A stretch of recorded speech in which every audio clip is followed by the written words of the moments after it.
Welcome back to The Rhode Show. This morning in The Buzz, the normal news cycle has been saturated with Michael Jackson coverage since his death. And while millions, 31 million in fact, watched the memorial, millions more watched 2 weeks of MJ tributes, events that normally would have grabbed headlines became footnotes. So some of the things that you might have missed is that the House of Representatives passed a bill dealing with climate change in their first ever, which aims to cut U.S. greenhouse gas emissions by 17% by 2020, 83% by 2050. 83? Yeah. Wow, that's incredible. But the 1,400-page bill has been criticized as too bloated with loopholes, and of course it's when the public hears about these things that they can weigh in and, critique them. In Moscow, U.S. and Russian leaders have come together for their first summit in 7 years. Of course, we have heard about this, the death of Steve McNair, an NFL star, as part of a murder-suicide that was orchestrated by his 20-year-old mistress.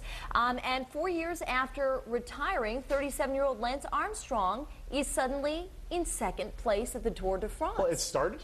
Yeah. Oh. See, there you go. The cancer survivor is actually seeking his 8th victory and trails by mere fractions of a second right Sean now. obviously hasn't been watching the sports wrap on Fox Providence at 10:45. There's a lot that's going on. I have to take naps. But there is, and actually we had someone on our Facebook page for the Road Shows say, it's enough with the Michael Jackson coverage already. I'm tired of it.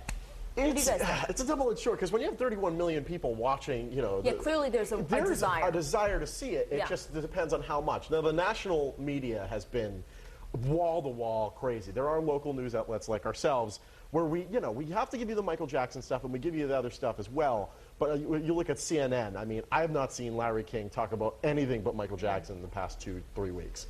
It's just been nonstop. The other thing, though, is we were saying when Michael Jackson died, there were two people who really kind of breathed a sigh of relief, who were Mark... Governor from South Carolina. Governor from South Carolina, Although he Mark couldn't Sanford. shut his mouth, and he got right back in the news. And Ensign. I mean, these are two men who were having allegedly having affairs and acting inappropriately, and it just kind of got washed over. Well, the other thing that bothered me about the Michael Jackson thing, which doesn't really have to do with the media so much as that I saw this morning, is that it cost almost $2 million for security for this event. That's for police in Los Angeles. And I'm thinking all we hear about lately is people losing their jobs and people not eating and people not being able to pay their mortgages. in California. Is how they're especially in California, right. Yeah. And I think about something like that and I say, wait a second, how about we have a $1.6 million fundraiser for people that need that, and instead of a 3-hour event, think about how many people you could take care of.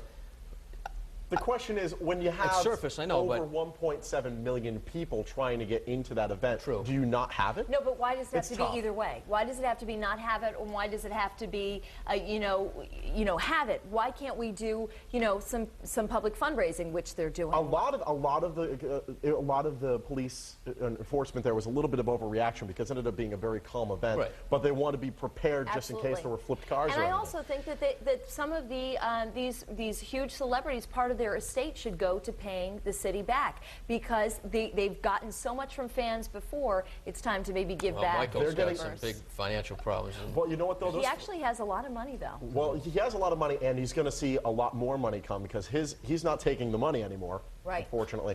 And the second thing is his albums are through the roof right now. And actually, Courtney, I wanted to talk to you about this because in part of this so much Michael Jackson coverage, what we learned is that they're still sorting out Michael Jackson's estate because so much money is coming in from the downloading of the songs and that sort of thing. They don't even know how much money he has yet. It's a lot. That's a lot of change, right? Yeah. Tons of money. But I'm still talking with our bloggers about all of this Michael Jackson coverage. And I was basically just asking them if they feel like they've missed any news that's going on locally or in the world since all of this happened. And I asked where they were getting their news from. And Bethany says she got hers from different news stations, and Lisa got hers from other news channels, newspapers, and I found some news, online. It also helps that I work at a news station, so I was able to read the wires and get some stuff going on there. But we do have a poll here for the rest of you that maybe aren't on the blog, foxprovidence.com. Do you feel like you missed some news stories since Michael Jackson's death? Your choices are A, yes, the coverage has been wall to wall, or B, no, I still found other news besides MJ. So you can hop on that right now. And we also have lots of comments, which is really surprising, the most I've seen in a while here on our Facebook page, and everybody is pretty much saying yes, give it a rest already. You know, way too much, MJ. And this Marianne says she hasn't watched TV in 2 days because it's way over the top. So hopefully we can get her back on, checking what's going on here in the world. But I'll be back in 30 minutes with your poll results. So for now, I'll head in the kitchen. Lily, what's happening?